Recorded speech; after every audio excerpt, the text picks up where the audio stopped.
What is up, y'all, and welcome to another video. If it's your first time stopping by my channel, I'm Jeffro, and this is Jeffroz FishKeeping.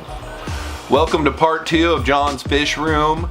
In today's video, I show you mostly Plecos. If you remember back to last video, if you haven't watched that, make sure and go back and watch that one. It's mostly fish in the fish room. Today's video is mostly Plecos. Hopefully you enjoy.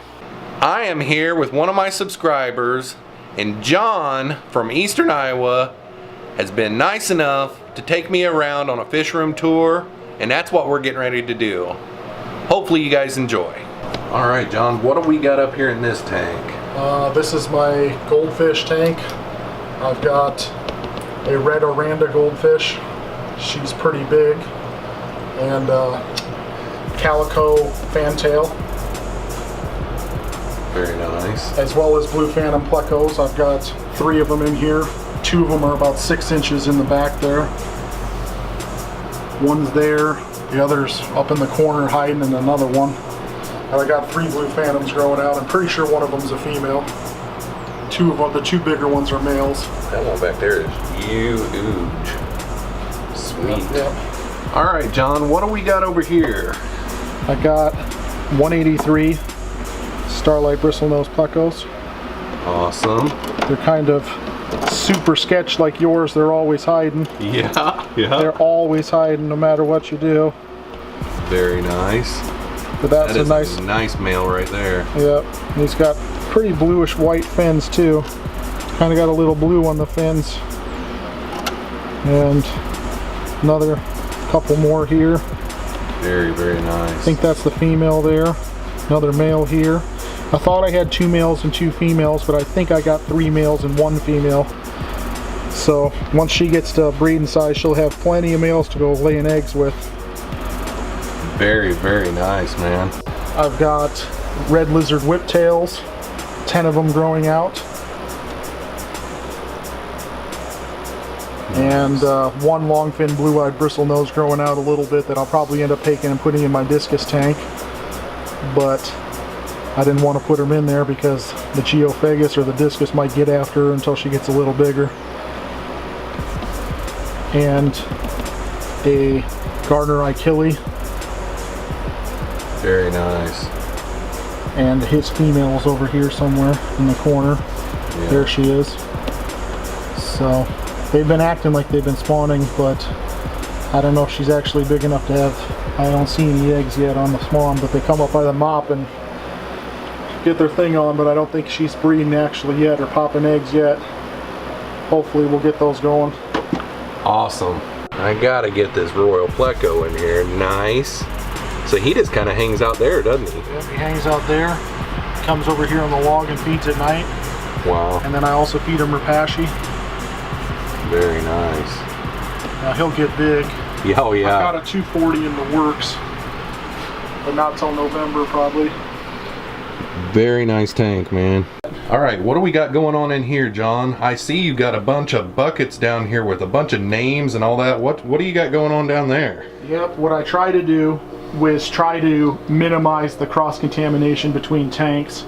So I have certain buckets for certain tanks, like my discus community tank has its own set of buckets, my African cichlid tank has its own set of buckets, my killifish tank, you know, I try, there's some that I use on maybe 2 tanks or 3 tanks, but then if there's any cross-contamination, it'll only be between those 2 or 3 instead of using the same bucket over and over and over on all my tanks.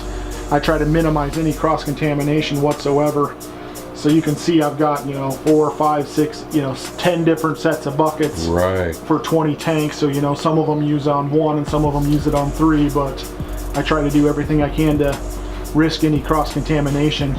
Yeah, and I see you got a big tool chest full of goodies. That is something I've never seen before. Yeah, I got a whole tool chest, a craftsman tool chest full. Yep, it's full of food down here and, you know, all sorts of stuff. I've got my RO replacements for my resin and deionization and Hey. aquarium sealant and, you know, every kind of thing. And that is awesome. All my medicines.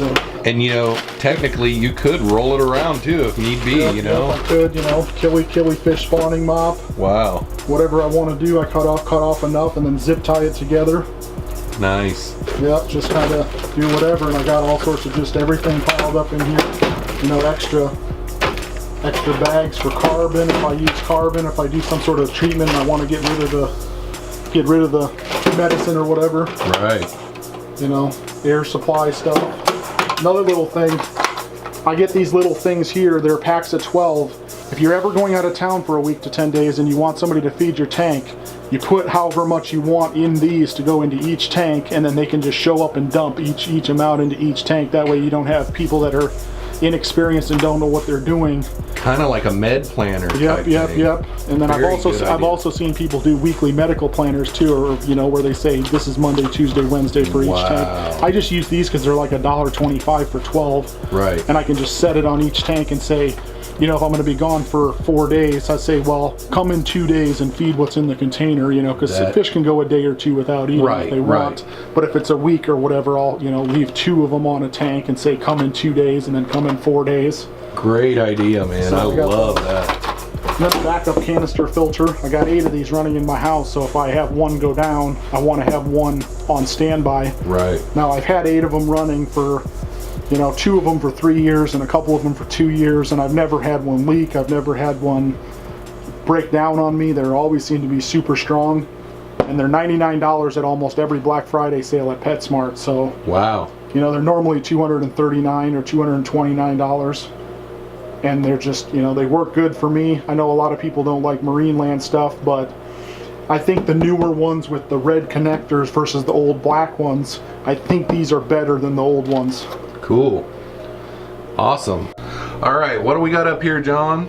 Right now I've got 10 dwarf McCullochi rainbows, if I'm saying that correct, which I really like. They get to about 3 inches or so, so they're, you know, about 2/3 of the way fully grown. I got them in here as dithers for my grow out for my Plecos. And nice. You get over here, you can see a bunch of Plecos come running out. I've got about 8 of the 201 Orinoco's, and I've got 9 king tigers in here. They're all spread out all over the place. In this corner over here, we got a bunch of the king tigers caved up. Now they can crossbreed, so eventually at some point they're going to be another 33 long. What I'm going to do is, if you see this whole rack right here, I'm going to be building another rack directly next to it, so there's going to be another 33 over here. So eventually I'll spread the 66s in one and the 201s in the other. Gotcha. But you can get a nice shot right there of the 2 of them together, the 201 Orinoco. Very nice. Which is the big spot. And these are all hypencistrus, so they're meat eaters. Right. So. Very nice. But now they're growing out. They'll, you know, probably a year or whatever from growing out to breeding size. 2 years. I don't know. All right, John, what do we got over here? This is a 60-gallon Frag Tank. Very nice. Which is, you know, 4 foot long, 2 feet deep, and I believe 13 inches tall. I've got a dozen turquoise rainbows in there, acting as dithers.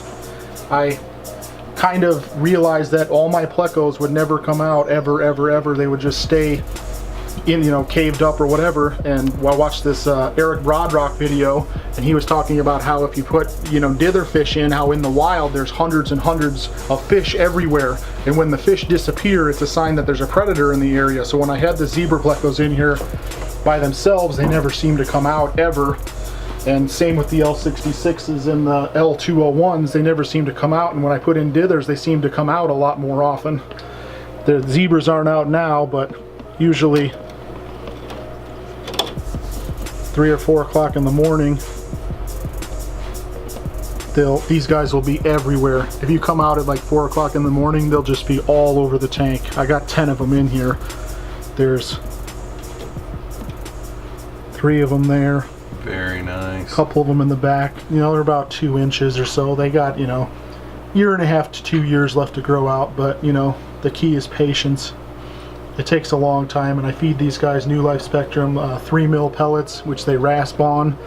as well as mini bloodworms. I haven't started giving them any beef heart yet.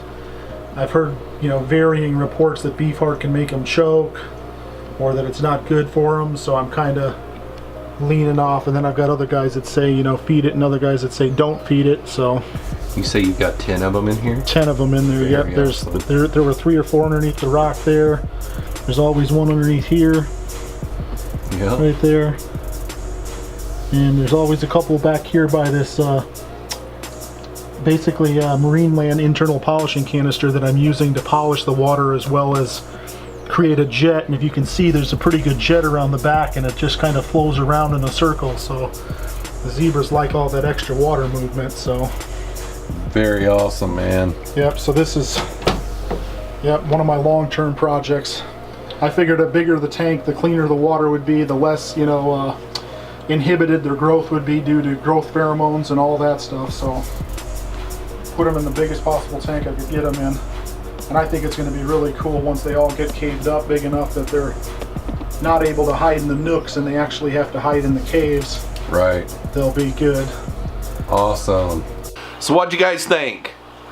Probably one of my favorite things about today's video was I had never seen zebra plecos in real life, and I've almost purchased some before, but I've never got to see them in real life, and it was really awesome to see them in person and see how vibrant and bright their colors are.